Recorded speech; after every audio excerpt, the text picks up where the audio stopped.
बहुत बहुत स्वागत है आपका ब्रेक के बाद में। प्रेम से बोलेंगे राधे राधे। चलें? हाँ जी, चलिएगा। तो हमने बात कर ली थी यूटिलाइजेशन ऑफ आईटीसी तक की ब्रेक से पहले। And now we are moving to analysis of pre and post GST. मुझे ऐसा लगता है कि ये प्री एंड पोस्ट जीएसटी पर कोई क्वेश्चन आंसर तो नहीं पूछा जाएगा, बट स्टिल हमें थोड़ी समझ होनी चाहिए, क्योंकि इस तरह की समस्या हम क्या करते हैं पता है कि आगे जो कॉन्सेप्ट्स आने वाले हैं ना, उनमें हम सही तरीके से लॉ ड्राफ्टिंग में पार्टिसिपेट कर सकते हैं। तो इसलिए ये बैकग्राउंड बेस्ड कॉन्सेप्ट्स हैं जिनके हमें पता होना चाहिए। ठीक है, वैसे मैं लिख देता हूं एग्जाम पॉइंट ऑफ व्यू से, ये आपकी जस्ट जनरल नॉलेज के लिए है, रट्टे नहीं मारने। प्री जीएसटी और पोस्ट जीएसटी में क्या डिफरेंसेस देखने को मिले। ये वो टैक्सेस हैं जो जीएसटी से पहले थे लेकिन जीएसटी आने के बाद अब नहीं है, यानी कि जीएसटी में ये सबस्यूम्ड हो गए हैं। ठीक है, जिसमें central excise duty, additional excise duty on medical and toilet preparations, ऐसे करके है। आगे बोलते हैं state level VAT, CST, entry tax, octroi, purchase tax, service tax, एस्थेसी टैक्स, जितने भी थे सब खत्म कर लिए हैं। और उसके बाद में यहां पर आते हैं स्वच्छ भारत सेस। सुरेश इधर आओ। स्वच्छ Bharat cess, Krishi Kalyan cess, infrastructure cess, automobile cess, R and D cess, एस्थेसी सेस। ये सुरेश हैं, आप इनसे मिली, नमस्ते करो। नमस्ते। ओके। और ये बहुत ही मेहनती है, और ये जैसे हमें पानी की जरूरत है तो हमें पानी पिला देते हैं, चाय पिला देते हैं, ये इनका काम है और ये बहुत ही मेहनत से अपना काम करते हैं। क्या हाल चाल है सुरेश तुम्हारे? अच्छे हैं, ग्रेट। तो मुझे लगा कि मुझे आपसे इनको मिलवाना चाहिए। हमेशा खुश रहते हैं, ये चेहरे पे मुस्कुराहट रहती है, कभी किसी काम के लिए मना नहीं होती है, एकदम मस्त रहते हैं ये। ठीक है, थैंक यू। अब ये पानी लेकर आए थे मेरे लिए, तो मैंने कहा आपसे मिलवाता हूं एक बार में। तो ये कई तरह के हमारे सेस थे, और देखो एक गिलास में गर्म पानी है, एक में ठंडा पानी। कितनी केयर करते हो तुम सुरेश? मैं रख देता हूं उसको यहां। अच्छा, ठंडा हो जाता, गर्म वाला ठंडा हो जाता। अब कुछ टैक्सेस हमारे ऐसे भी थे जो कि यहां पर आकर सबस्यूम्ड नहीं हुए हैं। वो कौन कौन से थे? Basic custom duty. अब जानते हैं कस्टम लॉ जो है ये कोई एरा गैरा या ऐसा वैसा लॉ नहीं है, ये आपका इंटरनेशनल लेवल का लॉ है। It is not a law of a particular country, ये सब कंट्री में एक ही जैसा है। WTO इसकी कमान संभाले हुए है। एक्सपोर्ट ड्यूटी इसका पार्ट हो गई। Entertainment tax levied by local bodies, ये इसलिए सबस्यूम्ड नहीं हुआ क्योंकि जब जीएसटी आया था तो उसमें स्टेक होल्डर दो ही थे, एक सेंट्रल गवर्नमेंट और दूसरा स्टेट गवर्नमेंट। लोकल अथॉरिटीज ने ना तो अपना कोई टैक्स सेक्रीफाइस किया है और ना ही उन्हें जीएसटी में से इतना सा भी कुछ मिलता है, इसलिए उसका सीन अलग है। So the taxes levied by municipality earlier to GST, तो वो जैसे थे वैसे ही रहेंगे, उनके सबस्यूम्ड होने का सवाल ही पैदा नहीं होता है। इलेक्ट्रिसिटी ड्यूटी या टैक्स स्टेट गवर्नमेंट के द्वारा लगाया जाता है, और गवर्नमेंट अपने भारी भरकम एक्सक्लूसिव रेवेन्यू को छोड़ने के लिए, सेक्रीफाइस करने के लिए तैयार नहीं हुई। साफ बोल दिया, जीएसटी को लेकर आओ या ना लेकर आओ, शराब और बिजली इनको नहीं छोड़ेंगे हम। ठीक है जी। Road tax, passenger tax, tolls tax and property tax, ये आज भी जिंदा है, पहले भी थे और आगे भी ये रहेंगे। तो ये वो हैं जो सबस्यूम्ड नहीं हुए हैं। इसके बाद मैंने यहां पर एक टेबल बनाई है ओल्ड एंड न्यू टैक्सेस की, कि कौन कौन सी कमोडिटीज आपकी पुराने सिस्टम के अंदर है और कौन कौन सी नए में आ गई हैं।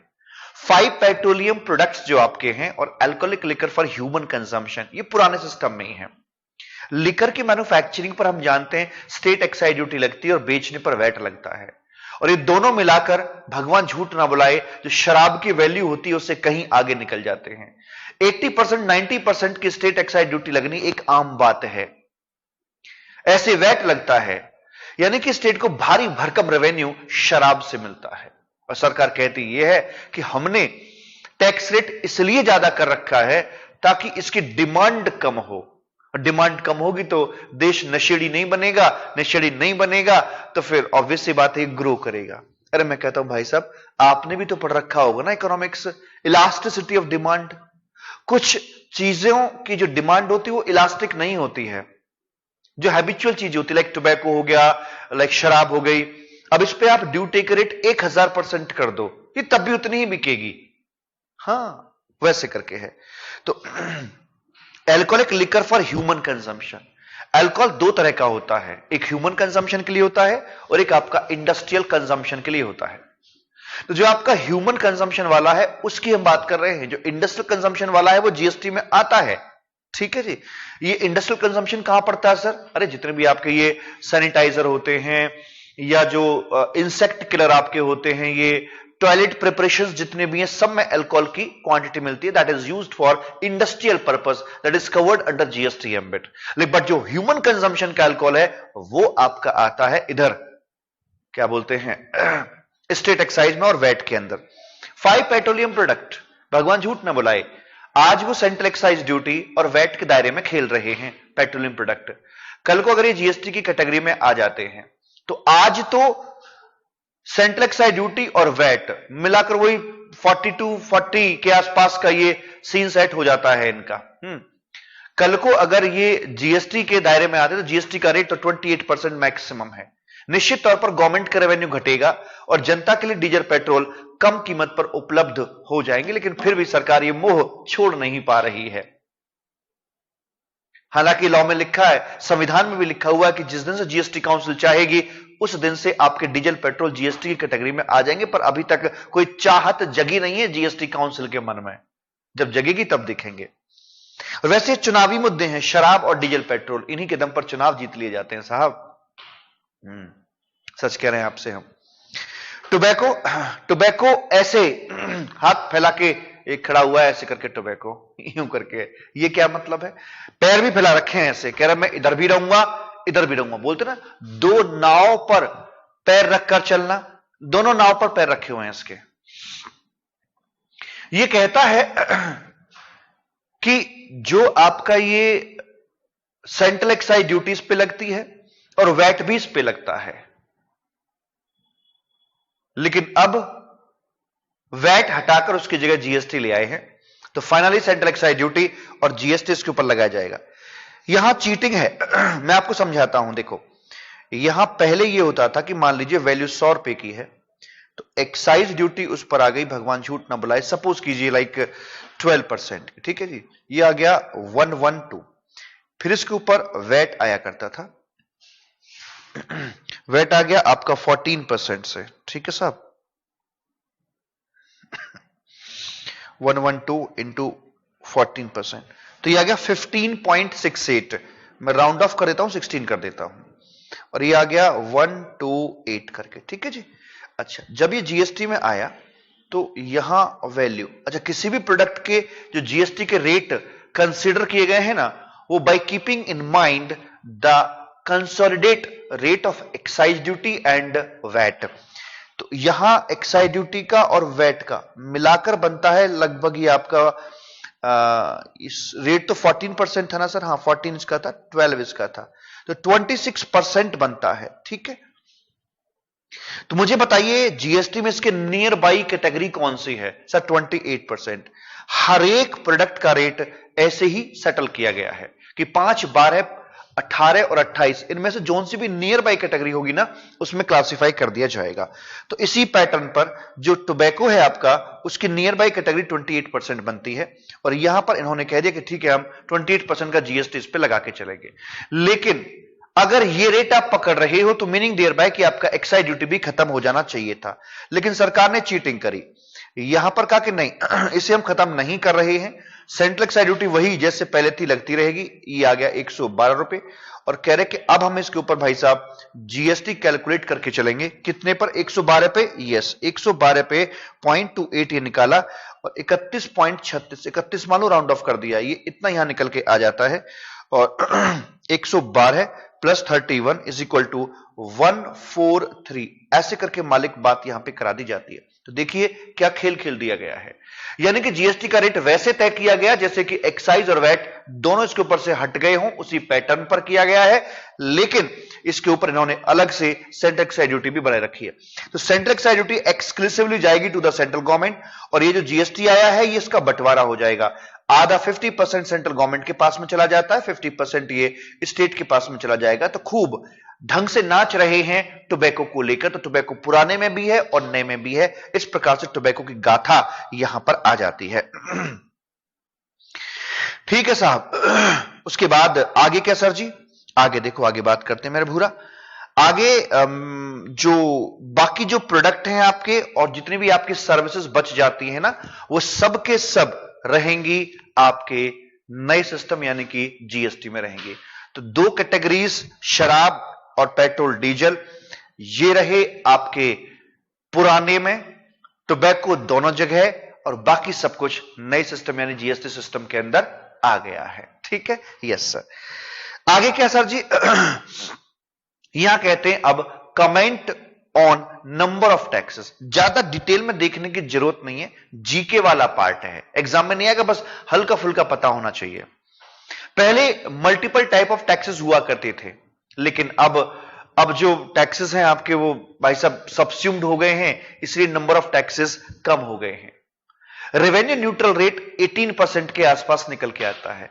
इसका मतलब ये होता है कि मान लीजिए पुराने समय में गवर्नमेंट आईडीटी से 8 लाख करोड़ कमा रही थी, तो जीएसटी के अंदर अगर 4-5 कैटेगरी की बजाय एक सिंगल रेट रखा जाए, तो वो कौन सा सिंगल रेट होगा जिससे कि 8 लाख करोड़ रुपए का रेवेन्यू सरकार कमा पाएगी? उसे बोलते थे रेवेन्यू न्यूट्रल रेट।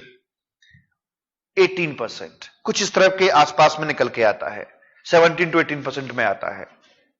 एक बात यहां निकल के आती है कि ठीक है 17 तरह के टैक्सेस सबस्यूम्ड हुए, लेकिन बाकी सारे सबस्यूम्ड क्यों नहीं हुए? तो मैंने रीजन दिया, हर एक का अपना अपना रीजन था।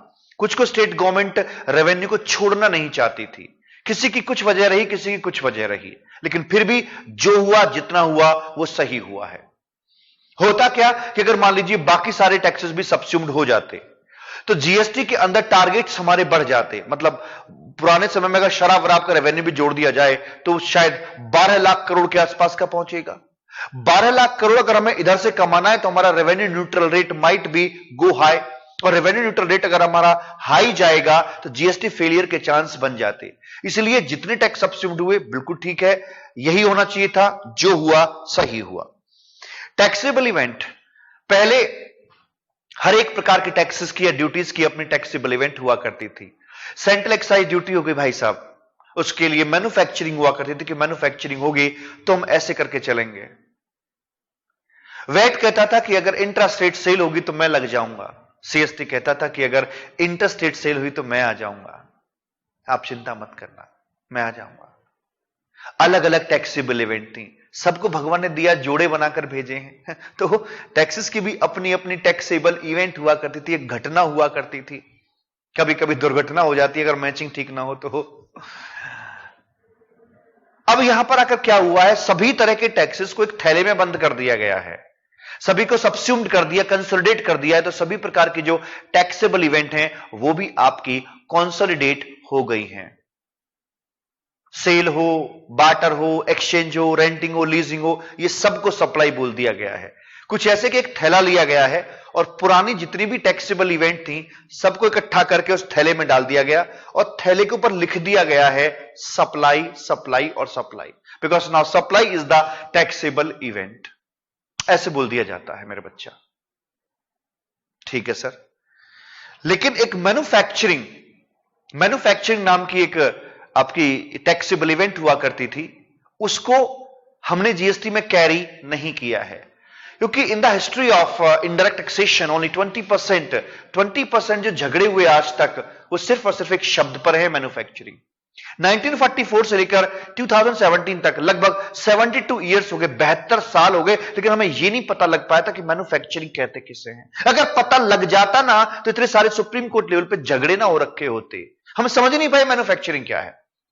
इसलिए ऐसी कलेशियाई शब्द को हमने पीछे छोड़ दिया कि तुम दूर रहो।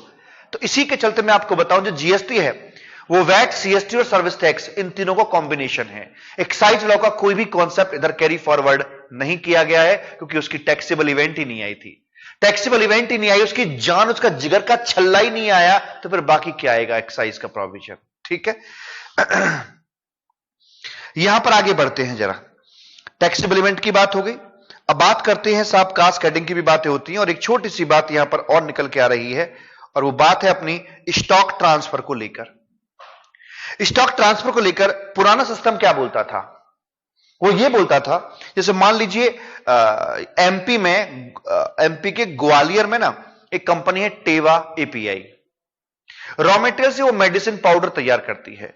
मेडिसिन पाउडर को वो आगे अपना स्टॉक ट्रांसफर कर देती है, और फिर वहां से मेडिसिन पाउडर से मेडिसिन बनाए जाते हैं। उसकी जो अगली यूनिट है वो यूपी के नोएडा में है। ठीक है सर, स्टॉक ट्रांसफर किया। पुराने समय की अगर बात करें तो कौन सा टैक्स इसके ऊपर लगाया जाएगा? सर देखिए, चूंकि इन्होंने मैन्युफैक्चर किया है, हां, सेंट्रल एक्साइज ड्यूटी लग जाएगी। दूसरा, क्या इन्होंने बेचा है कि भेजा है? बेचा है। बेचा है तो वैट नहीं लगेगा, क्योंकि सॉरी, भेजा है तो वैट नहीं लगेगा, क्योंकि वैट बेचने पर लगता है। जब तक सेल नहीं होगी तब तक वैट की बात नहीं हो सकती है। तो यहां पर वैट या सेल्स टैक्स की बात नहीं हुई, सीएसटी की बात नहीं हुई, क्योंकि स्टेट चेंज हो रहा तो सीएसटी की बात हो सकती थी, वो नहीं होगी। यहां पर टोटल आ गया भाई साहब 1,12,000 रुपए का। इधर सामने वाला भी मैन्युफैक्चरर है, उसे 12,000 रुपए का क्रेडिट मिल जाएगा। तो इसके चलते हुए सामने वाली जो यूनिट है उसकी कॉस्ट पड़ी 1 लाख रुपए की, और साथ में इसका ब्लोअर कम कर देना, इसकी जो कॉस्ट पड़ी वो 1 लाख रुपए की पड़ी, और उसे जो क्रेडिट मिला वो 12,000 का मिल गया है। अब यही बात जीएसटी में करी जाए तो कैसे करेंगे?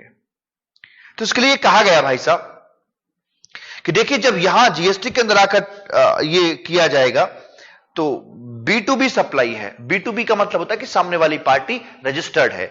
हमारी सप्लाई दो तरह की होती हैं, एक होती है B2B सप्लाई, एक होती है B2C सप्लाई। B2B मतलब सामने वाली पार्टी रजिस्टर्ड है और वो आईटीसी बुक कर सकती है, और B2C का मतलब सामने वाली पार्टी अनरजिस्टर्ड है, मतलब वो आईटीसी बुक नहीं कर सकती है।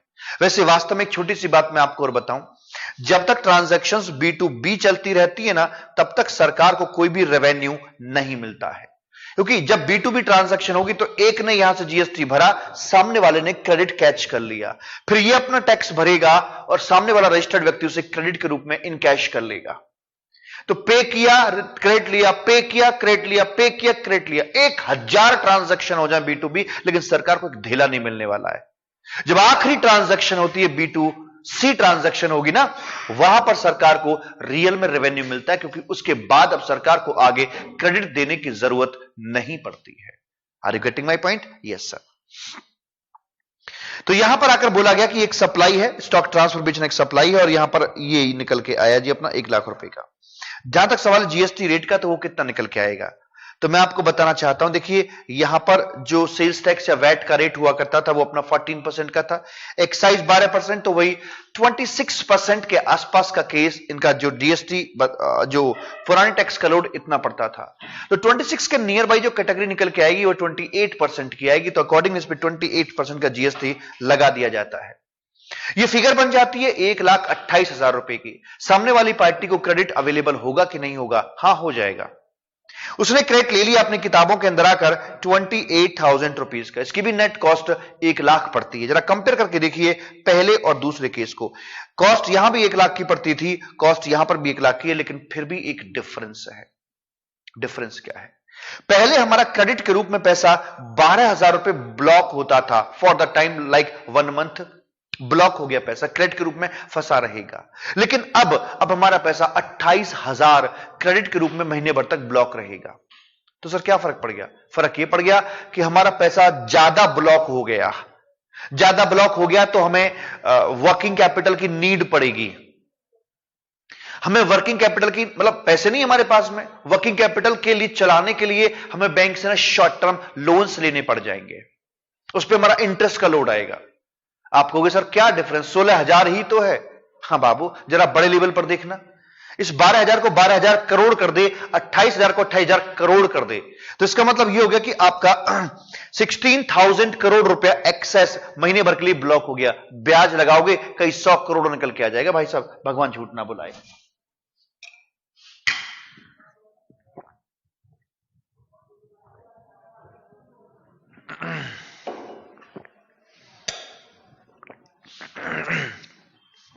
जी साहब, तो यहां पर ये प्रॉब्लम आई जीएसटी के अंदर।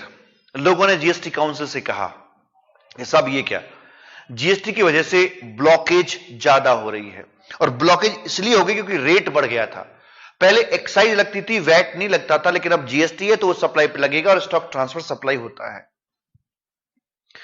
जीएसटी काउंसिल ने क्या किया कि देखो भाई, हम नहीं चाहते कि आपका ज्यादा पैसा ब्लॉक हो, बट एक काम करते हैं उसके लिए कि देखो हम रेट के साथ तो प्ले नहीं कर सकते। ये तो नहीं कर सकते कि अगर स्टॉक ट्रांसफर किया है तो इस प्रोडक्ट का रेट ये होगा, बेचा है तो इस प्रोडक्ट का रेट ये होगा। रेट तो रेट ही रहेगा, कॉमन रहेगा, ऑलवेज कॉमन रहेगा, एक ही रहेगा। तो रेट के साथ तो हम प्ले नहीं कर सकते, तो हमारे पास प्ले करने के लिए बचता क्या है, वैल्यू बचती है, वैल्यू। तो यहां सरकार ने एक नियम बनाया, हालांकि वो नियम आपको वैल्यूएशन चैप्टर में पढ़ने के लिए मिलेगा। उन्होंने एक नियम यह बनाया कि जब भी आप स्टॉक ट्रांसफर करोगे और सामने वाला बंदा क्रेडिट ले सकता है सामने वाले यूनिट, तो आप जो वैल्यू है, आप जो मर्जी वैल्यू अपनी रख लेना, 1 रुपए रख लेना, 2 रुपए रख लेना, 100 रुपए, 1000 रुपए, जो आपको ठीक लगे प्रोडक्ट की वैल्यू वो रख लेना। क्योंकि सरकार को पता है कि वैल्यू 1 रुपए हो या 1 अरब हो, अगर B2B ट्रांजैक्शन हो रही है ना भाई, तो यहां सरकार को कुछ भी मिलने वाला नहीं है। तो पहली कंडीशन डाल दी इन्होंने कि सामने वाली यूनिट क्रेडिट ले पा रही हो, यानी कि B2B ट्रांजैक्शन अगर आपकी रही हो तो आप ये वाली वैल्यू मन मर्जी ले सकते हैं। अगर मैं वैल्यू 100 रुपए लूंगा तो जीएसटी मेरा 28 रुपए यहां मेरे बच्चा निकल कर आ जाएगा। Are you getting my point? हां सर, बिल्कुल गेट कर रहे हैं। तो इस प्रकार से सरकार ने इसका सॉल्यूशन यहां पे निकाल दिया। और जो मैं बात आपको बोल रहा हूं, वैल्यूएशन चैप्टर में रूल नंबर 28 आएगा, वहां देखने को मिलेगा आपको जो मैंने अभी आपको यहां पर बोला है कि गवर्नमेंट ने स्टॉक ट्रांसफर के केस में किस प्रकार से वैल्यूएशन सिस्टम यहां पर आपको बनाकर दिया है। ठीक है सर, आगे चलते हैं मेरे बच्चा, और आगे क्या बोलता है सुनिए जरा। आगे है कमेंट ऑन कास्केडिंग। देखिए, पुराने समय के अंदर टैक्स ऑन टैक्स लगा करता था, क्योंकि हम जानते हैं क्रेडिट की व्यवस्था ठीक नहीं थी। एक्सक्लूसिव नेचर के टैक्सेस थे कि या तो एक्सक्लूसिवली सेंट्रल गवर्नमेंट को जाएंगे या एक्सक्लूसिवली स्टेट गवर्नमेंट को जाएंगे, ऐसे थे। लेकिन अभी शेयर्ड नेचर का है। अच्छा, एक्सक्लूसिव जब था तो उसके चलते क्रेडिट नहीं मिल पाते थे, लेवल अटक जाया करता था। तो जहां क्रेडिट नहीं मिलेगा वो कॉस्ट का पार्ट बनेगा, कॉस्ट का पार्ट बनेगा, कास्केडिंग आएगा। हमारे जीएसटी ने कास्केडिंग की समस्या को दूर किया है। दूर कैसे किया है? वही कि जब ये शेयर्ड सिस्टम यहां पर है तो वो चक्कर ही खत्म कर दिया। अब कोई भी ट्रांजैक्शन होगी, चाहे गुड्स की हो, चाहे सर्विस की हो, चाहे किसी की भी हो, इंटर हो, इंट्रा हो, मिंटर हो, टिंटर हो, कैसी भी हो, दोनों प्रकार की सरकारों को इक्वली खाने के लिए मिलेगा, तो झगड़ा ही नहीं है। तो क्रेडिट का जो फ्लो था वो सीमलेस कर दिया गया यहां पर आकर, एंड कहीं कोई दिक्कत वाली बात नहीं रह गई है। तो अब कास्केडिंग खत्म हो जाएगा, बट कुछ जगहों पर अभी भी कास्केडिंग देखने को मिलेगा। क्यों? क्योंकि मेरे बच्चा, क्या डेटॉल पूरे कीटाणु मार पाता है? नहीं, इक्का दुक्का फिर भी रह जाता है। क्या लाइजॉल पूरे कीटाणु मार पाता है? नहीं मार पाता है, नहीं मार पाता है। क्या कोलगेट सारे कीटाणु मार पाता है? नहीं मार पाता है। इसलिए ये भी आप कैसे उम्मीद कर सकते हो उससे कि ये भी सारे कीटाणु मार देगा? इक्का दुक्का रह गया, पर बहुत ज्यादा नहीं है, टेंशन वाली कोई बात नहीं है वहां पर आकर। ठीक है सर जी, कोई दिक्कत नहीं है। जैसे कहां पर क्या प्रॉब्लम आएगी, वो ऐसे कर रखे इक्का दुक्का जगह वो है, जैसे टोबैको मान लीजिए 100 रुपीज का है, एक्साइज ड्यूटी लग गई इस पे 10 रुपए की, 110 हो गया अपना, ये इलस्ट्रेटिव रेट है। अब जो जीएसटी लगेगा वो लॉजिकली लगना चाहिए था 100 पर ये लगाते हैं उसे 110 रुपए पर। तो ये अभी भी इक्का दुक्का यहां पर प्रॉब्लम आ रही है ऑन 110, क्योंकि लॉ में ये लिखा हुआ है कि जब हम जीएसटी कैलकुलेट करेंगे तो जो वैल्यू अपनी ली जाती है ना, वो पता है कैसे ली जाएगी, कि जो ट्रांजैक्शन वैल्यू है वो तो है ही है, साथ में कोई और पुराना शुराना धुराना जैसा भी टैक्स है उसे भी जोड़ने के बाद जब कुछ बचता है तो यहां पर आकर हम बात करके चलेंगे। इंपोर्ट किए जाने वाले गुड्स के ऊपर इंपोर्ट ड्यूटी भी लगती है, जीएसटी भी लगता है। इंपोर्ट ड्यूटी लगने के बाद जो वैल्यू आती है उस पर आपका जीएसटी कैलकुलेट होता है।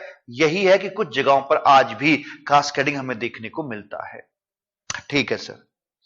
उसके बाद आगे बढ़ते, कमेंट ऑन डबल टैक्सेशन। पुराने समय के अंदर डबल टैक्सेशन बहुत ज्यादा हुआ करता था, चाहे वो वर्क्स कॉन्ट्रैक्ट हो, चाहे वो रेस्टोरेंट हो। रेस्टोरेंट के संबंध में वही कि भाई उसे स्त्री भी मानते थे, पुरुष भी मानते थे, सर्विस भी मानते थे उसे हम, और गुड्स भी मानते थे। इसी के चलते हुए समस्याएं पैदा हुई बच्चा। उसे गुड्स मानकर उस पर वैट भी लगाया जाता था और सर्विस मानकर उस पर सर्विस टैक्स भी लगाया जाता था। यह डबल टैक्सेशन हो रहा था। अब यहां पर आकर उन्होंने कहा कि भाई काम करते हैं, इस चीज को सुलझाते हैं जरा, या तो आप इसे गुड्स मानो या आप इसे सर्विस मानो रेस्टोरेंट को। तो गवर्नमेंट ने कहा कि ये एक प्रकार की सर्विस है। हालांकि अगर मैं इसे गुड्स भी मान लूं तब भी कोई आफत आने वाली नहीं है, क्योंकि अब पहला टाइम नहीं है। सर्विस मानेंगे तब भी आधा आधा जीएसटी दोनों में बटेगा, गुड्स मानूंगा तब भी आधा आधा जीएसटी दोनों प्रकार की सरकारों में बट जाएगा, है ना। हां बोलो, हाँ हाँ सर बिल्कुल ठीक है, बिल्कुल ठीक कह रहे हो सर, आधा आधा बढ़ जाएगा मेरा बच्चा। तो फिर भी इन्होंने टू मेंटेन यूनिफॉर्मिटी इन्होंने कहा कि ठीक है भाई हम इसको सर्विस बोल देते हैं। वर्क्स कॉन्ट्रैक्ट इसको भी एक सर्विस बोल दिया गया, रेस्टोरेंट को भी सर्विस बोल दिया गया, जॉब वर्कर जो एक्टिविटीज करता है उसको भी सर्विस बोल दिया गया। तो जहां जहां पर कुछ डाउट्स थे वहां पर इन्होंने आके क्लियर कट बोल दिया कि इसको सर्विस मानेंगे या फिर गुड्स मानेंगे। इस तरह से इन्होंने डबल टैक्सेशन को अवॉइड कर दिया। ठीक है सर जी। उसके बाद आगे बात करते हैं सर, डबल टैक्सेशन की बात हमारी हो गई। ओके सर जी। दूसरी एक और बात बताऊं, लेकिन वो 99% खत्म हुआ है, आज भी कुछ जगहों पर देखने के लिए आपको मिल जाएगा। जैसे कि बोलते हैं कि जब हम इंडिया के बाहर से गुड्स इंपोर्ट करते हैं तो जो फ्रेट होता है, जो भाड़ा होता है, उस पर आपका जीएसटी लगाया जाता है। यस, पहले तो सर्विस मान के जीएसटी लगा देते हैं, फिर उसी को हम लोग ऐड करते हैं गुड्स का वैल्यूएशन करने में, बिकॉज हम सीआईएफ वैल्यू पकड़ते हैं इंपोर्ट ड्यूटी कैलकुलेट करने के लिए। तो हमने उसे गुड्स की वैल्यू का भी हिस्सा बना दिया और फिर उसके ऊपर इंपोर्ट ड्यूटी हमने चार्ज करवा दी मालिक। तो क्या ये डबल टैक्सेशन नहीं है? तो इस प्रकार की समस्याएं भी हमें देखने को मिलती हैं। Comments on exemption. पहले पुराने समय के अंदर वैट की अपनी एग्जम्पशन थी, सर्विस टैक्स की अपनी एग्जम्पशंस थी, एक्साइज की अपनी एग्जम्पशंस थी। कुल मिलाकर 600 टाइप की एग्जम्पशंस आपकी दे रखी थी। अभी सरकार ने क्या किया, 600 की बजाय जीएसटी में करीब करीब 250 एग्जम्पशंस आपकी एग्जिस्ट करती हैं। इसका मतलब क्या है कि अगर एग्जम्पशंस में कटौती की है, एग्जम्पशंस को घटाया गया है, तो टैक्सेबल प्रोडक्ट का एरिया या नंबर बढ़ाया गया है।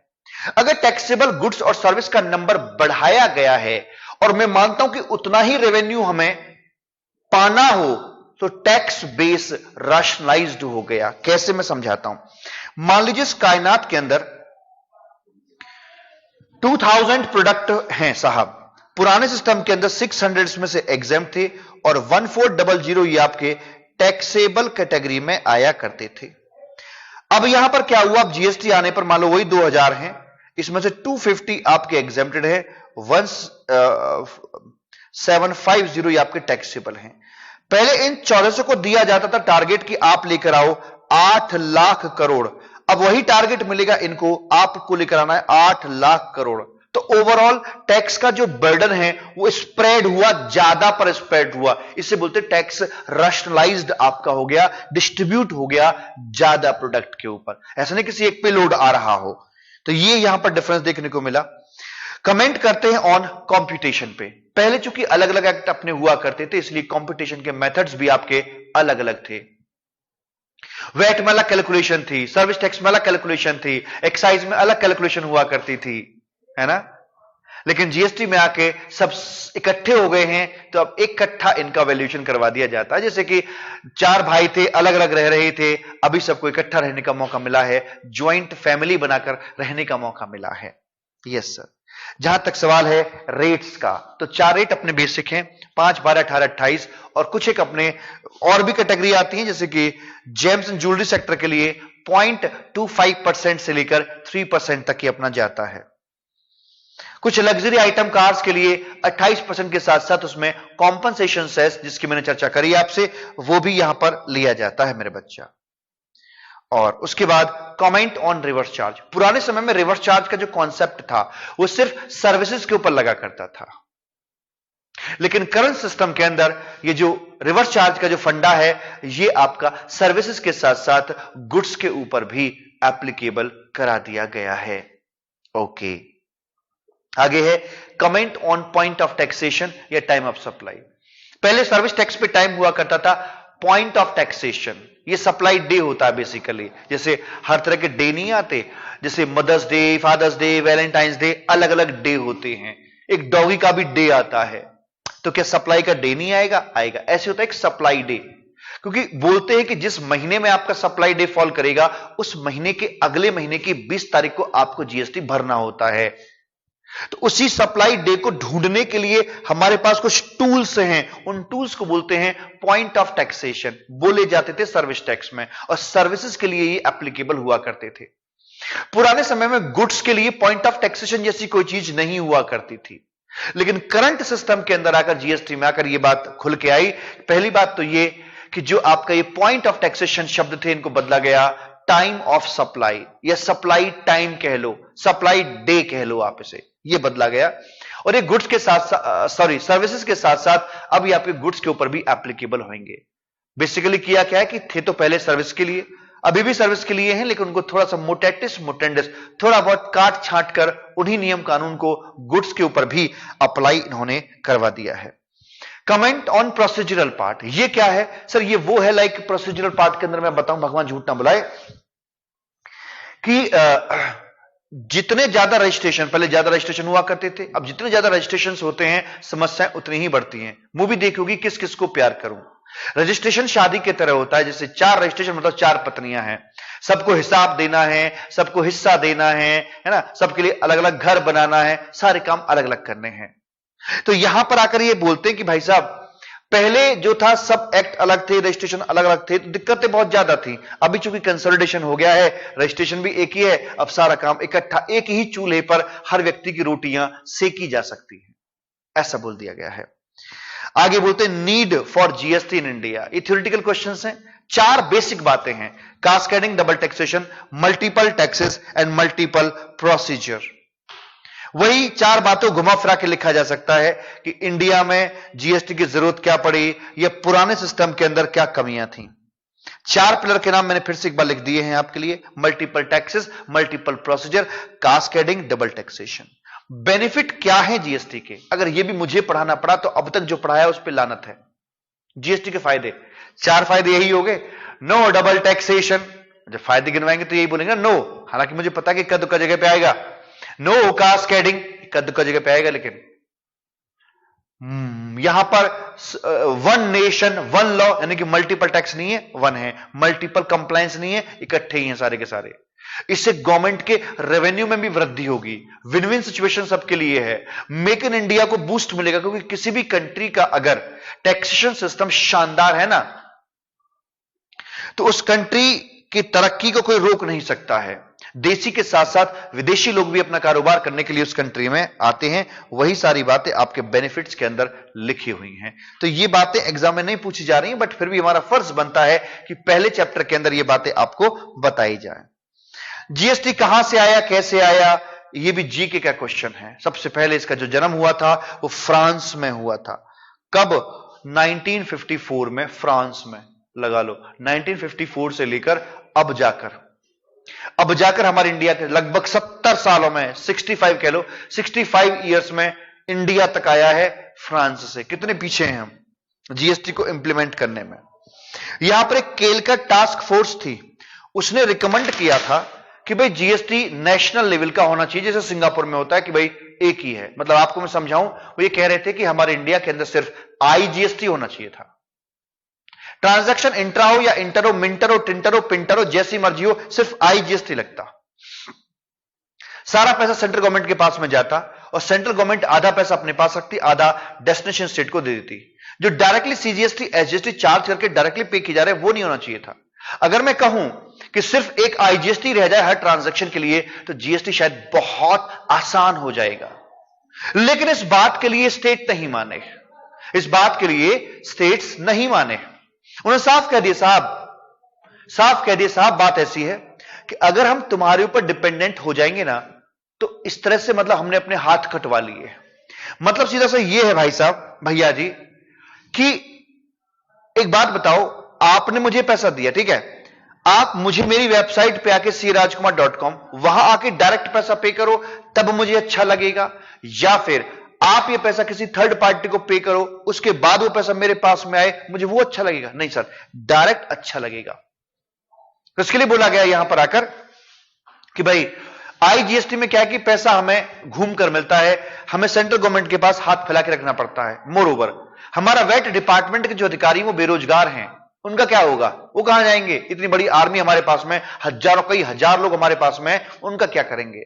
और वैसे भी हम कोई लाइक आपके ऊपर निर्भर होकर कोई अपंग नहीं बनना चाहते कि ऑलवेज हम तुम्हारे ऊपर ही निर्भर रहें, हम खुद करेंगे अपना एडमिनिस्ट्रेशन। तो इसलिए आपको उसमें ज्यादा दखलंदाजी की जरूरत नहीं है, इसलिए नेशनल जीएसटी इंडिया में नहीं आया। फिर आईजीएसटी आया ही क्यों? जब स्टेट ने अपोज किया था। आईजीएसटी का इंडिया में आना एक मजबूरी है, और आईजीएसटी कोई टैक्स है नहीं, वो लिफाफा है, उसके अंदर तो सीजीएसटी एचजीएसटी होते हैं, लिफाफे में लपेट कर वो जाया करता था, बिकॉज सप्लायर को ये पावर नहीं मिल पा रही थी, ये संभव नहीं हो पा रहा था उसके लिए कि वो डेस्टिनेशन स्टेट में जाके उसके हिस्से का जीएसटी जमा करा दे।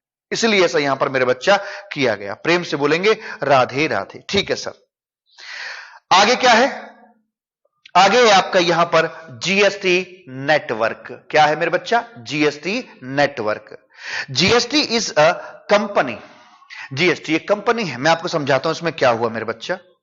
देख, हुआ ऐसे है मेरे भूरा, इसमें तुझे मैं बताता हूं। देख क्या हुआ है, हुआ कुछ ऐसे, हमारे ना वो हैं, क्या बोलते हैं, पड़ोस में एक सो कॉल्ड ज्वाइंट फैमिली रहती है। सो कॉल्ड ज्वाइंट फैमिली, 3 भाई हैं वो, 3 बहुएं हैं। होता क्या है कि एक दिन एक सब्जी वाला सब्जी बेचने के लिए आया। आलू है, टमाटर है, भिंडी है, लौकी है, खीरा है, संतरा, मिठाई है, ये आया ये बेचने के लिए आया। हालांकि उसको बेचना नहीं आ रहा था, ऐसे मैंने सिखाया तो ऐसे बोल। वो क्या बोलता था? सब्जी सब्जी। अरे मैंने कहा ऐसे तेरे सब्जी बिक जाएगी तेरे से। मैं बाहर गया, मैंने जैसे अभी बोला, मैंने ऐसे बोल के उसको दिखाया। अब भाई साहब जब मैंने सुरीली आवाज निकाली तो भाई साहब आसपास के जो लोग थे जिनको सब्जी खरीदनी होती, आदमी तो खरीदते नहीं सब्जी, जिनको खरीदनी थी सब अपने अपने बालकनीज में आ गए। कह रहा आज कौन आया है सब्जी बेचने वाला, इतनी कड़क शानदार आवाज निकाल रहा है, सब्जी बिकवा दी। भाई साहब मैंने उसकी कमीशन भी ना लिया मैंने उससे, और लेकिन वो आज भी सब्जी आवाज ऐसी लगाता है, सब्जी, वो चेंज नहीं किया उसने। खैर, तो यहां से 3 बहुएं बाहर सब्जी वाले के पास में आती हैं आलू टमाटर भिंडी खरीदने के लिए।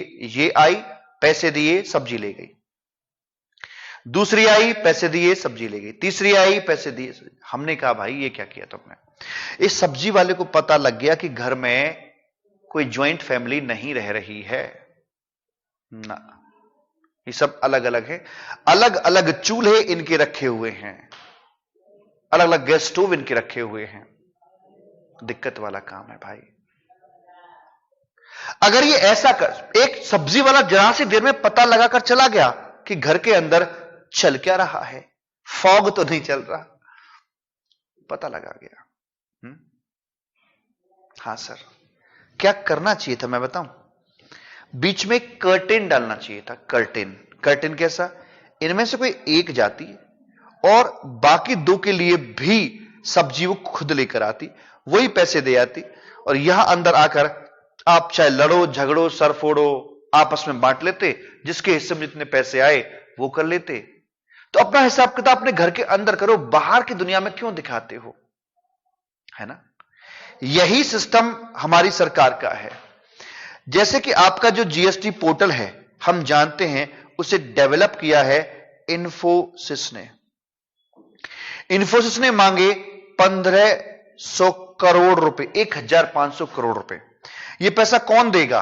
अरे जिनमें जीएसटी बढ़ता है आधा आधा, वही इस पैसे को आधा आधा बेयर करेंगे। तो यहां पर सेंट्रल गवर्नमेंट ने अपना 50% 750 करोड़ रुपए दे दिया। बाकी 750 करोड़ रुपए इनको देना था, कोई एमपी वाले को, पंजाब वाले को, इसको सब अपना अपना शेयर लेकर वहां इन्फोसिस के पास में पहुंच रहे थे। अच्छा लगेगा क्या? ये देखकर तो ऐसा लग रहा है जैसे राजा ये है, ये इसके कर्मचारी आदमी है। नहीं, सरकार वाली बात यहां पर दिखी नहीं मेरे बच्चा। ये गलत, अच्छा नहीं लगता। ये तगादे कराए, महाराष्ट्र गवर्नमेंट तुम लेके आओ, यूपी गवर्नमेंट तुम लेके आओ, अच्छा नहीं लगता। तो क्या किया जाए? इन्होंने बीच में एक पर्दा डाला कि घर में जो फूट पड़ी हुई है उसको दबाया जा सके। तो एक काम यह किया गया कि यहां पर बनाई एक कंपनी, और कंपनी बनाई जाती है under section 8 of companies act. Of companies act 2013 एक कंपनी बनाई जाती है, और कंपनी का उद्देश्य प्रॉफिट कमाना नहीं था। इनको बोला तुम अपने अपने हिस्से का कंट्रीब्यूशन इस कंपनी में डाल दीजिए, इसमें डाल दो। सबने डाल दिया, और यहां से इकट्ठा ये 1500 करोड़ रुपए ये इन्फोसिस को दे दिया जाएगा। इस कंपनी को नाम दिया गया GSTN, goods and services tax network का नाम इसे दे दिया गया मेरे भूरा। और जो जीएसटी पोर्टल है 1500 करोड़ का, उसकी ओनरशिप भी इसी को दे दी गई। तो GSTN आज की डेट में जीएसटी पोर्टल को मैनेज करता है। डेवलप किया है इन्फोसिस ने, ठीक भी है, मेंटेनेंस जो भी कुछ भी है सारा कुछ आज भी वो इन्फोसिस करती है, लेकिन उसका जो पैसे का लेन देन है उसके संबंध में वो GSTN करके चलती है। इन्फोसिस को पेमेंट GSTN करके चलेगी, GSTN करके चलेगी। तो ये है कॉन्सेप्ट। यहां पर आकर कहते GSTN is a company registered under section 8 of companies act 2013, a company not for profit. Okay, both the government provides funding to GSTN and GSTN provides services to the government and the taxpayers। हालांकि tax payer से 1500 करोड़ के लिए कुछ नहीं लिया गया, क्योंकि इसके जो इनकम होगी वो तो उल्टा देंगे ना, उनको मिल थोड़ा ना कुछ। तो जो जीएसटी के पैसे को खाएंगे वही तो उसका खर्चा बियर करेंगे। क्या काम करता है पोर्टल पे? सारे काम पोर्टल पे होते हैं, चाहे वो रजिस्ट्रेशन का काम हो, चाहे वो जीएसटी भरने का काम हो, चाहे वो मैचिंग का काम हो, चाहे वो various kinds of reports government को निकालनी हो, सारे काम पोर्टल पर ही किए जाते हैं। उसके बाद आगे यहां पर बोला जा रहा है, हमारे पास एक और वेबसाइट है ई-वे-बिल की, उसका नाम दे दिया है ई-वे-बिल gst.gov.in करके। वो ई-वे-बिल आपके ये मेन वेबसाइट gst.gov.in पर नहीं बनते हैं, बल्कि वो बनते हैं ई-वे-बिल gst.gov.in पर, ठीक है। और हमारी ई इनवॉइसिंग की भी एक वेबसाइट है ई इनवॉइस 123, कई सारे वर्जन है उसके, ई इनवॉइस 1 मान लेते हैं। ई इनवॉइस 1 gst.gov.in करके वो अपनी वेबसाइट है, यानी कि मेन वेबसाइट में ई इनवॉइस और ई-वे-बिल ये शब्द ऐड हो जाते हैं तो आपकी वेबसाइट नहीं हो जाती है, ठीक है जी। Yes sir. एक और कॉन्सेप्ट आता है, छोटा सा है, GSP और ASP, हालांकि नॉट रेलिवेंट पर स्टिल आपके स्टडी मटेरियल में दे रखा था तो मैं आपको बता देता हूं। हम ये बात अच्छे से जानते हैं मेरे बच्चा कि हमें कुछ एक फॉर्म्स ना देने होते हैं गवर्नमेंट को। जैसे हमारा जो भी इनवॉइस वगैरह इशू किए हैं उसके लिए आउटपुट जीएसटी बनता है, उसके लिए हमें ये GSTR1 फाइल करना होता है। GSTR1 हमें फाइल करना होता है जीएसटी पोर्टल पर जाकर। हमें इनवॉइस जो रिसीव हुए हैं उनसे हमारा 2B क्रिएट होता है, और 2B से फिर हमारा 3B यहां पर क्रिएट होता है। हमें 3B सरकार को फाइल करना होता है। हां बोलो, हां, हमें सरकार को ये 3B भी अपना फाइल करना होता है मेरे बच्चा, ठीक है सर। एंड उसके बाद फिर हमने देखा यहां पर आकर कि बहुत सारे छोटे जो सप्लायर लोग होते हैं वो सारा काम पोर्टल पे खुद नहीं कर सकते, उनको आता ही नहीं है। किसी सीए को या एडवोकेट को वो हायर नहीं कर सकते क्योंकि बिजनेस इतना बड़ा नहीं है। तो फिर क्या करें? तो उसके लिए छोटे छोटे सॉफ्टवेयर्स आते हैं। जैसे हर कोई व्यक्ति टैली चलाना नहीं जानता, तो टैली जैसे मिलते जुलते हल्के फुल्के सॉफ्टवेयर आते हैं, मल्टीपल एप्लीकेशंस आती हैं बाजार में। एक खाता बुक करके एप्लीकेशन आती है छोटे छोटे व्यापारियों के लिए, प्ले स्टोर में जाके देखते हैं कि किसी को उधार दिया, किससे कितने पैसे आ गए, ऐसे करके। तो ये भी इसी पैटर्न पे दरअसल छोटे छोटे सॉफ्टवेयर्स हैं, बनाया है टीसीएस ने, टैली ने, और बहुत सारे लोग हैं जिन्होंने ये अपना सॉफ्टवेयर तैयार किया है। Software push mode and pull mode पर काम करता है। कैसे? मान लीजिए मैं छोटा व्यापारी हूं और मुझे जीएसटी पोर्टल चंदा मामा पर कुछ अपने ये 3B, ये GSTR1 ये सबमिट करना है। कैसे करूंगा? तो मैं यहां मेरा कंप्यूटर है बीच में, उधर जीएसटी पोर्टल है, तो मेरे कंप्यूटर के अंदर वो सॉफ्टवेयर डाल दिया जाता है और वो मेरे कंप्यूटर से डेटा को पुल करता है और उसे जैसा जीएसटी पोर्टल को चाहिए वैसा ऑर्गेनाइज करके फिर उसे जीएसटी पोर्टल पर पुश कर देता है। मेरी रिटर्न्स वगैरह सारी की सारी फाइल हो जाती हैं। तो इस तरह से ये जीएसपी यानी कि जीएसटी सुविधा प्रोवाइडर काम करके चलता है। ये यहां से पुल करेगा और यहां पर ये इसको पुश कर देगा। ठीक साहब? हां सर जी, बिल्कुल ठीक है और कोनो दिक्कत वाली बात नहीं है। सर ये एएसपी क्या है? देखिए, एक होता है मिल्क। हां होता है। मिल्क में अगर हॉर्लिक्स मिला दिया जाए तो क्या होगा? सर वो दूध की शक्ति को और बढ़ाता है। दूध की कहते, अब पता नहीं एक्चुअल में क्या करता, पर बताते ऐसे ही हैं कि दूध की शक्ति को बढ़ाएगा, विटामिन बढ़ जाते हैं, जो भी होता है। ऐसे ही आपका यहां पर जो मिल्क है वो जीएसपी है, मुख्य सॉफ्टवेयर ये है। इसकी एफिशिएंसी को इंक्रीज करने के लिए एएसपी का इस्तेमाल किया जाता है, जिससे कि एफिशिएंट तरीके से अपना काम कर पाता है। तो एएसपी है आपका हॉर्लिक्स।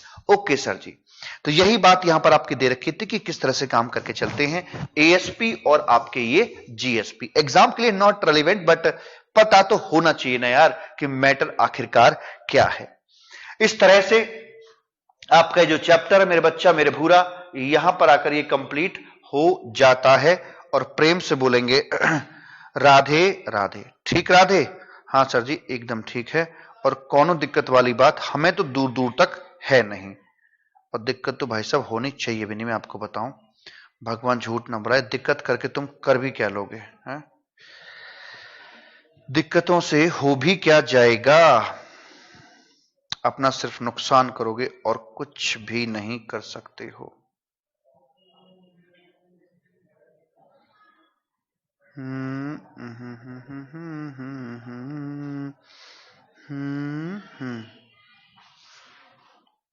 ठीक है जी, तो यहां तक की हमारी बातें हैं। चैप्टर हुआ कंप्लीट मेरे बच्चा।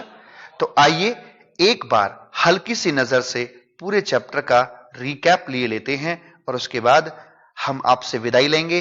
जय जय श्री राधे का उद्घोष होगा और फिर हम आगे बढ़ेंगे। तो हमारी बात यहां से शुरू हुई थी इंट्रोडक्शन से। टैक्स क्या है? देश को चलाने के लिए टैक्स चाहिए। Compulsory extortion of money made under an act, इसे कहा जाता है टैक्स। दो तरह का है, डायरेक्ट, इनडायरेक्ट। जिसको लगा बेयर भी उसने किया डायरेक्ट, नहीं तो इनडायरेक्ट। डेस्टिनेशन प्रिंसिपल, गुड्स और सर्विसेज जिस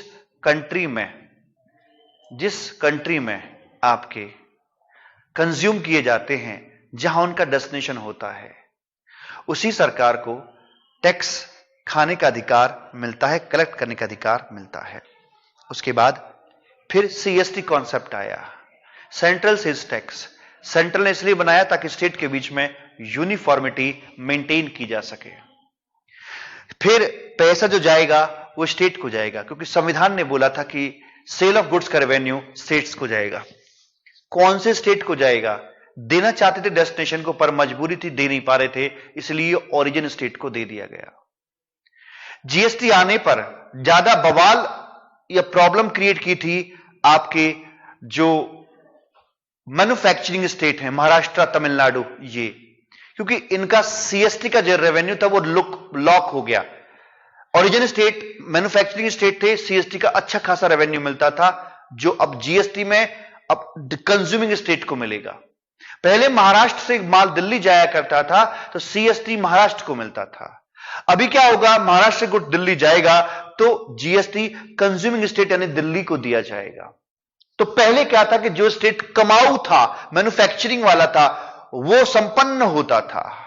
और आज की डेट में किसी भी स्टेट की तरक्की इस बात पर निर्भर नहीं करती कि वह कमाने वाले कितने हैं, बल्कि इस बात पर निर्भर करती कि वह खाने वाले कितने हैं, कंज्यूमर कितने हैं। उतना ही ज्यादा पैसा उस स्टेट की गवर्नमेंट को मिलेगा। सही पकड़े? Yes sir. फिर हम आए कि जीएसटी क्यों आया। कास्केडिंग की समस्या थी, क्रेडिट नहीं मिलते थे, मल्टीपल टैक्सेस थे, मल्टीपल प्रोसीजर थे, एस्थेसी थी। इस चक्कर में जीएसटी को लाना पड़ा। 4 पिलर थे, कई बार मैंने आपको बता दिए, और उसी के चलते यहां पर आया। जीएसटी क्या है? गुड्स या सर्विसेज पे लगने वाला एक टैक्स है जीएसटी। सप्लाई होनी जरूरी होती है। सप्लाई इंट्रा या इंटर कैसी भी हो सकती है। इंटर है तो आईजीएसटी, पेबल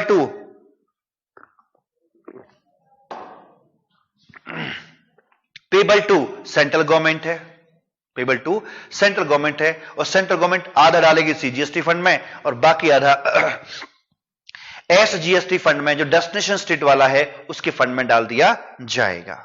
ठीक है साहब। और इंट्रा है तो सीजीएसटी और एसजीएसटी या यूटीजीएसटी एज द केस में भी। इंट्रा इंटर की प्रैक्टिस करी, यूटी को देखा, स्टेट को देखा। 29 नेचुरल स्टेट थे। 7 यूनियन टेरिटरीज में 2 आपकी मिक्स वाली थी, 5 प्योर यूटी थी। फिर एक डीमर्जर हुआ, एक मर्जर हुआ। मर्जर में 1 यूटी घट गई, डीमर्जर में 1 लद्दाख यूटी बढ़ गई, 1 स्टेट घट गया और एक मिक्स यूटी जम्मू कश्मीर के नाम से बढ़ गई।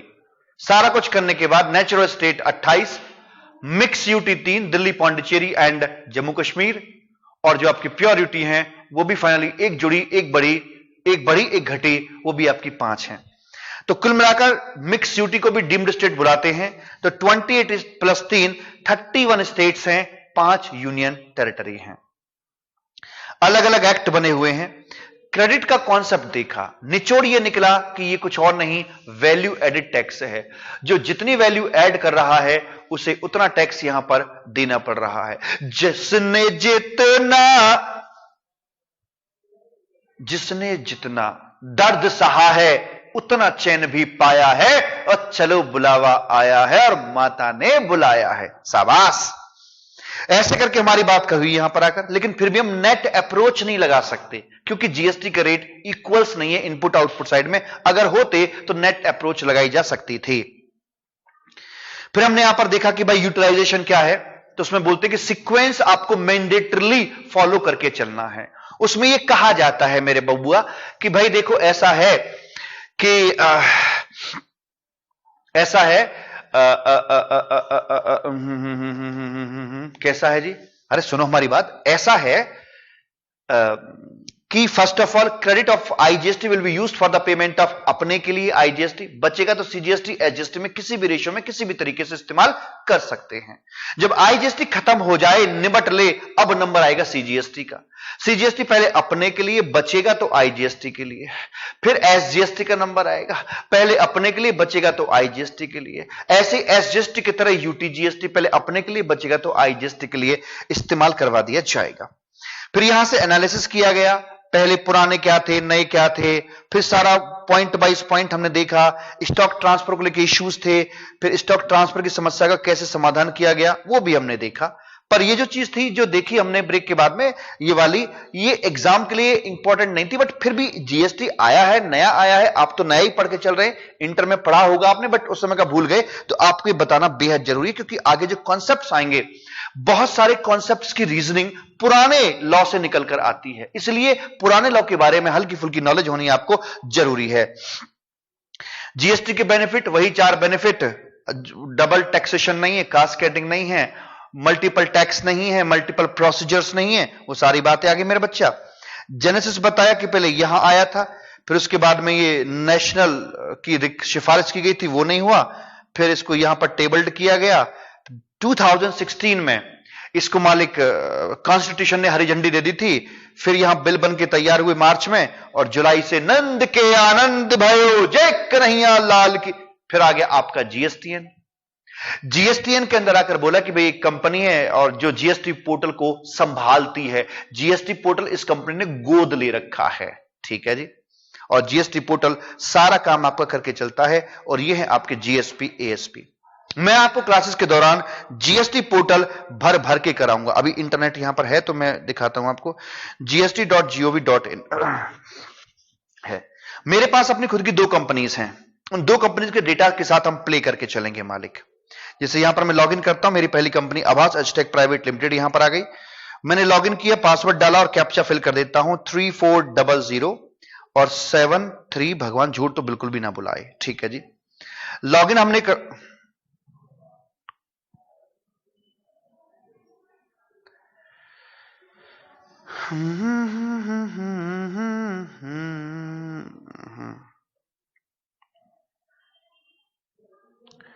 Nine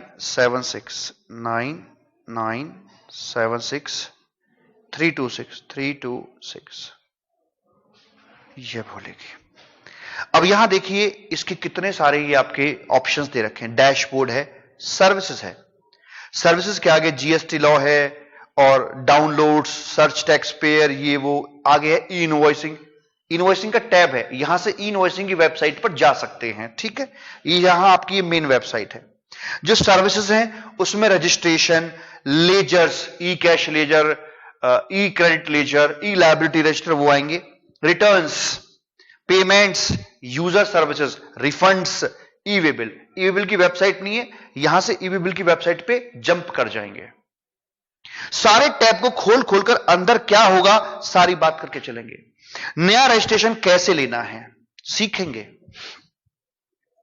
amendment of registration code field, जो महत्वपूर्ण चेंज होते हैं। जब मैंने रजिस्ट्रेशन करवाया था उस समय पर मैंने जो इंफॉर्मेशन दी थी उनमें कुछ मेजर चेंजेस आ गए हैं। जैसे मेरे कोरोना टाइम में मेरे ऑफिस का एड्रेस चेंज हो गया, मेजर चेंज है, कोर फील्ड में चेंज है। मैं यहां पर जाकर स्टैब के अंदर जाकर उसको अमेंड कर सकता हूं, बता सकता हूं। कॉम्पोजिशन स्कीम मुझे ऑप्ट करनी है तो मैं यहां से जाके ऑप्ट करूंगा। रजिस्ट्रेशन की एप्लीकेशन का स्टेटस ट्रैक करना है तो यहां से जाके ट्रैक कर सकता हूं। रजिस्ट्रेशन जो ले रखा है उसे कैंसिल करवाना है तो एप्लीकेशन फॉर कैंसिलेशन यहां से फाइल करूंगा। इनके अंदर जाएंगे तो और बातें देखने को मिलेंगी। मैं हर एक टैब को आपको करा के चलूंगा अंदर तक की सारी बातें रेलिवेंट चैप्टर के साथ में। एप्लीकेशन फॉर फाइलिंग क्लैरिफिकेशन, कभी कभी क्या होता है कि जब हम अपनी रजिस्ट्रेशन के लिए एप्लीकेशन डालते हैं तो ऑफिसर की कुछ एक क्वेरीज उसमें आ जाती हैं। उस क्वेरीज के लिए हमें अपनी तरफ से एडिशनल कुछ क्लैरिफाई करना पड़ता है। जैसे मेरे केस में क्या हुआ था, मेरा ऑफिस एक रेंटल प्रीमिसेस था, अजय कुमार के साथ मेरा रेंट एग्रीमेंट था, लेकिन एक्चुअल में वो जो कमर्शियल बिल्डिंग थी वो अजय कुमार नहीं, अजय कुमार की पत्नी सरिता देवी के नाम पर थी। जब मैंने जीएसटी का रजिस्ट्रेशन लिया तो एड्रेस प्रूफ में रेंट एग्रीमेंट लगाया और साथ में इलेक्ट्रिसिटी का बिल लगाया। अब चूंकि रेंट एग्रीमेंट अजय कुमार ने कर रखा था और इलेक्ट्रिसिटी का बिल सरिता देवी के नाम पर था क्योंकि बिल्डिंग उनके नाम पर थी, ओनर वो थी। मिसमैच हो गया, यहां पर क्वेरी आ गई, भाई साहब से ठीक करो। अब मैं ठीक कैसे करूंगा, मुझे एक फ्रेश एग्रीमेंट साइन करना पड़ेगा विद सरिता देवी, तब जाके बात बनेगी। मैंने वो दिया तो वो सारी जो क्लैरिफिकेशन मैं यहां पर आकर दे सकता हूं। नॉन कोर फील्ड में रजिस्ट्रेशन, ईमेल आईडी चेंज हो गया मेरा या मोबाइल नंबर चेंज हो गया है तो वो अपना यहां पर आएगा। कंपोजिशन स्कीम से बाहर आना है तो कैसे आएंगे वो इसमें क्लिक कर सकते हैं। स्टॉक इंटीमेशन कंपोजिशन स्कीम में जरूरत पड़ती है, उसको यहां पे आके करते हैं। ऐसे इसमें देखेंगे हमारे लेजर्स के अंदर electronic cash ledger, e credit ledger, e liability register. क्या आपको पता था ई लायबिलिटी रजिस्टर के दो पार्ट होते हैं। एक पार्ट होता है रिटर्न बेस्ड लायबिलिटीज का, जिसमें वो लायबिलिटीज आती हैं जो आपने खुद सेल्फ असेस की हैं और बताइए डिपार्टमेंट को थ्रू रिटर्न्स। और दूसरे वाले पार्ट में वो लायबिलिटीज होती हैं जो कि डिपार्टमेंट ने आपके लिए डिमांड ऑर्डर के जरिए निकाली हैं। क्या आपको पता था? ये सब सिखाऊंगा, सब दिखाऊंगा, सब बातें करेंगे इसमें आके हम। तो उसके बाद में फिर आपका ये लेजर्स में सारी चीजें देखेंगे। फिर रिटर्न्स आएंगी, रिटर्न डैशबोर्ड है, आईटीसी फॉर्मेट, टीडीएस टीसीएस का क्रेडिट रिसीव्ड हुआ है, view file, return, transition form, सारी बातें करेंगे। पेमेंट्स, चालान कैसे क्रिएट करेंगे। मैं जानता हूं बहुत सारे बच्चे ऐसे होंगे जिन्होंने चालान तक क्रिएट नहीं किया होगा। पेमेंट करने के लिए कैसे हमें आगे प्रोसीड्स करना है। इंस्टॉलमेंट कैलेंडर क्या है, क्या जीएसटी का पेमेंट इंस्टॉलमेंट में हो सकता है, अगर हो सकता है तो कैसे करना है वो मैं आपको यहां सिखाऊंगा। सेव्ड चालान कौन से हैं और ग्रीवेंसेस क्या हैं वो सब देखेंगे यहां पर आकर। पेमेंट्स के बाद यूजर सर्विसेज, ये बहुत बड़ा यहां पर एलिमेंट्स आते हैं। My saved application, view download certificate. अगर आपको मेरा रजिस्ट्रेशन सर्टिफिकेट देखना है तो दूसरे वाले पर आना पड़ेगा, आपको मेरा आरसी रजिस्ट्रेशन सर्टिफिकेट मिल जाएगा। व्यू माई सबमिशंस, कोई क्वेरी आती है मैं मेरे कुछ सबमिशंस देता हूं वो यहां पर देखने को मिलेंगे। छुट्टी कब कब है, एक्सपोर्ट करने पर लेटर ऑफ अंडरटेकिंग कैसे फाइल करते वो यहां सीखेंगे। जीएसटी प्रैक्टिशनर एक कोर्स होता है, जैसे इनकम टैक्स में टैक्स रिटर्न प्रिपेयर होते हैं ना, हमारे यहां पर जीएसटी प्रैक्टिशनर होते हैं। उनको कैसे ढूंढ सकते हैं? अगर आपने जीएसटी प्रैक्टिशनर कोर्स कर रखा है तो आपको क्लाइंट कैसे मिलेगा? तुम क्लाइंट को ढूंढोगे या क्लाइंट तुम्हें ढूंढ लेगा? क्लाइंट तुम्हें ढूंढ लेगा। वो कैसे बताऊंगा यहां पर आकर। ITC 02 cause list, my masters, और उसके बाद में ये सारी चीज दे रखी माई एप्लीकेशन। ये माई एप्लीकेशन के अंदर बहुत सारी चीजें हैं। माई एप्लीकेशन, मुझे अलग अलग कामों के लिए अलग अलग एप्लीकेशंस देनी पड़ती हैं, तो यहां पर आते हैं माई एप्लीकेशन के अंदर आकर। यहां पर एप्लीकेशन का टाइप सेलेक्ट करते हैं, इतने सारे ऑप्शंस हैं। एडवांस रूलिंग, अगर मैं एडवांस रूलिंग के लिए जाना चाहता हूं तो मुझे यहां पर आएगा एप्लीकेशन का फॉर्म, यहां मिलेगा मुझे मेरे बच्चा। अगर मुझे कोई वॉलंटरी पेमेंट करना है, मुझे लाइक डिमांड मेरी बनने वाली है और मैं बीच में कुछ पे करना चाहता हूं, अपनी मर्जी से पे करना चाहता हूं to avoid the interest liability, तो मैं DRC 03 फॉर्म को कैसे फाइल करूंगा मैं दिखाऊंगा आपको यहां पर आकर। Letter of undertaking, appeal to appellate authority कैसे फाइल करते हैं, कैसा फॉर्म होता है, कैसे जाती है, रिफंड्स कैसे क्लेम करते हैं, application for rectification of orders. आपने कई बार सुना होगा अपरेंट फ्रॉम द रिकॉर्ड जो होती है ठीक कर पाते, लेकिन कुछ बताना तो पड़ेगा ना। प्रोविजनल अटैचमेंट को रिस्टोर कैसे करवाएं, प्रोविजनल असेसमेंट के लिए कैसे अप्लाई करें, रिफंड्स के लिए क्या बात करके चले, application for unblocking E way bill. कभी कभी हमारा ई वे बिल उल्टे पुल्टे हम काम करते हैं तो ई वे बिल ब्लॉक हो जाता है, उसे अनब्लॉक कराने के लिए कैसे आपको एप्लीकेशन देनी है। कंपाउंडिंग एप्लीकेशन, हमें अपने ऑफिसर्स की कंपाउंडिंग करनी होती है। कंपाउंडिंग क्या होती है कि पैसे देकर हमें अपने अपराधों से मुक्ति मिल जाती है, उसके लिए हम यहां पर आकर देखेंगे मेरे बच्चा। ठीक है, तो ऐसे ही सारी चीजें हैं आपकी। तो returns, payments, user services, refunds कैसे क्लेम करते हैं, filing of refund application and all. तो मेरे कहने का मतलब ये कि जितने भी आपकी जीएसटी पोर्टल की जानकारी है वो हम अपनी क्लासेस के दौरान यहां पर डिस्कस करके चलेंगे। प्रेम से बोलेंगे राधे राधे। मैं आपको मेरा नंबर दे रहा हूं, एक मेरा टेलीग्राम चैनल भी है, C राजकुमार करके ढूंढेंगे तो आपको मिल जाएगा, और मेरा नंबर है 9810012161।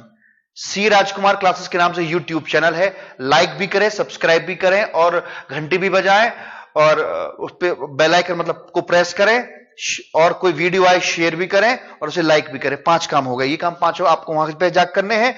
और क्या करना है कि आपको मुझे आज ही कोई मैसेज या व्हाट्सएप आपको छोड़ना है कि आपको ये पहला लेक्चर कैसा लगा मेरे बच्चा। मैं अपना हर संभव प्रयास करूंगा आपके इन्हांस करने में नॉलेज को, और वो भी बहुत हल्के फुल्के तरीके से with GST portal and along with the GST department officers. जब कहोगे, जिसको कहोगे, आपसे बतियाने के लिए, आपसे बात करवाने के लिए, आपकी क्वेरीज के लिए क्लास में ले आऊंगा मालिक।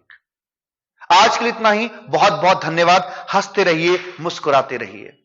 जब भी घर से निकलें मुस्कान पहन कर निकलें। जब भी घर से निकलें मुस्कान पहन कर निकलें। मुस्कान साथ है, अरे स्माइल की बात कर रहा हूं। मुस्कान साथ है तो दुनिया साथ है, वरना आंसुओं को तो आंखों में भी जगह नहीं मिलती है। बहुत बहुत धन्यवाद। हंसते रहें, मुस्कुराते रहें। मेरी क्लास में मुझसे शायद एक फायदा आप जरूर लेकर जाइएगा। सिचुएशन जो मर्जी हो, सुख हो, दुख हो, व्हाटएवर मे हैपन, यहां से अंदर से एक खुशी का भाव, प्रसन्नता का भाव, आनंद का भाव हमेशा आता रहना चाहिए। और जब यहां से आप प्रसन्न होते हैं ना, तो आपका चेहरा ऑटोमेटिकली हंसमुख टाइप हो जाता है। हल्की सी मुस्कान ऑल द टाइम बनी रहती है आपके फेस पर। और जब आपके अंदर कुछ चल रहा होता है, सब कचरा हुआ पड़ा होता है, तो आपका चेहरा, अब देखा बहुत सारे केस नाक के ये नोस्ट्रल्स फूले हुए होते हैं, हमेशा ये सरवटें पड़ी होती हैं, तो समझ लो कचरा भरा है अंदर। और जो आनंदमयी स्थिति में होता है वो लाइट स्माइल देता है। लाइट स्माइल का मतलब ये नहीं कि आप यूं रहो, ये नहीं करना है आपने ना। वो तो स्माइल ऐसी कि ऑटोमेटिक चेहरा वैसा ही हो जाता है, ऑटोमेटिक। यहां गले से होती हुई आती है स्माइल, यहां टक जाती है स्माइल, और यहां से रिफ्लेक्शन देती है चेहरे पर, हल्की सी हंसी होती है। जानबूझ के मत हंसना, क्योंकि अगर आंखें बंद करके हंस रहे हो और घर वालों को पता हो कि बच्चा सो रहा और मुस्कुरा रहा है, तो डर के भाग जाएंगे घर वाले ही। ठीक है, thank you so much, bye, tata and love you. Feedback जरूर दीजिएगा। इतने वर्ष हो गए लेकिन फिर भी पहली क्लास में पता नहीं क्यों पूछता हूं मैं कि भाई आप बताइएगा जरूर, एक मैसेज जरूर कीजिएगा। कम्युनिकेशन का एक दरवाजा भी खुल जाएगा। आपको भी पता लग जाएगा, नंबर ठीक दिया है मैंने, कॉल भी कर सकते हो मुझे आप। कोई क्वेरी पूछनी हुआ करे ना, व्हाट्सएप और मैसेज के चक्कर में ज्यादा मत पड़ना, कभी कभी ये छूट भी जाते हैं। डायरेक्ट कॉल, या तो फोन उठ जाएगा, नहीं उठा तो कॉल बैक आपको आ जाएगी। ठीक है मालिक, thank you so much. Bye है, टाटा है और ढेर सारा प्यार है आप सभी के लिए। बाय मेरे बच्चा, बाय बाय।